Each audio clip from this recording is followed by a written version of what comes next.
यूपीआयने केलेला व्यवहार पूर्ण होण्यात अडचणी, ट्रान्झॅक्शन फेल होणं, इंटरनेटची समस्या यामुळे यापुढे ग्राहकांनी केलेले पैसे परत मिळवण्यासाठी अनेक दिवस जी वाट पाहावी लागते ती पाहावी लागणार नाहीये. हे पैसे परत मिळावे यासाठी ऑटोमेटेड चार्जबॅक प्रणाली देशभर लागू करण्यात आली आहे. स्वयंचलित चार्जबॅक प्रक्रिया 15 फेब्रुवारी 2025 पासून लागू झाल्यानं आता युजर्सना मोठा दिलासा मिळालाय. फेल झालेल्या व्यवहारांमधून गेलेले किंवा अडकलेले पैसे लगेच परत मिळावे यासाठी नॅशनल पेमेंट कॉर्पोरेशन ऑफ इंडियाने चार्जबॅकची प्रक्रिया स्वयंचलित पद्धतीने करण्याचा निर्णय घेतला.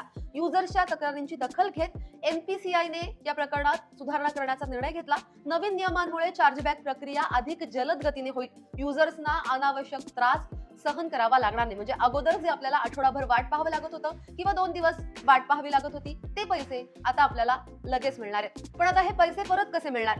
तर व्यवहार फेल होणं किंवा पैसे अडकले तर आता युजरला अनेक दिवस थांबावं लागणार नाहीये. अशा स्थितीत आता पैसे परत मिळावे यासाठी पूर्वीसारखी बँकेकडे तक्रार करण्याची गरजही नसेल.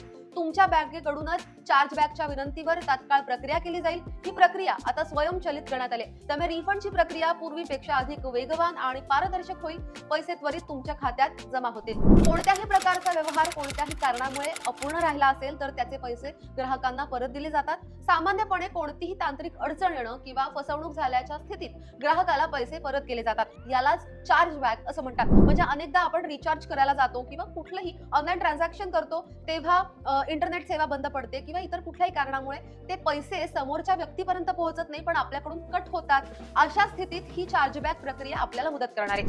इंटरनेट समस्येत अडचणीमुळे व्यवहार पूर्ण न होणं, एकाच व्यवहाराचं वारंवार पेमेंट कट होणं किंवा फसवणुकीमुळे घेतलेले पैसे परत मिळवताना ही चार्जबॅक प्रक्रिया आपल्याला मदत करेल. आणि या तीनही गोष्टी जर का झाल्या असतील तर आधी इतकं टेन्शन आता घ्यायची गरज नाही. पण आता चार्जबॅक मध्ये आणि रिफंड मध्ये फरक काय आहे? तर चार्जबॅक आणि रिफंड या दोन्ही प्रक्रिया ग्राहकाकडून झालेल्या व्यवहाराचे पैसे परत मिळवण्यासाठी केल्या जातात. पण दोन्ही मध्ये एक महत्त्वाचा फरक आहे.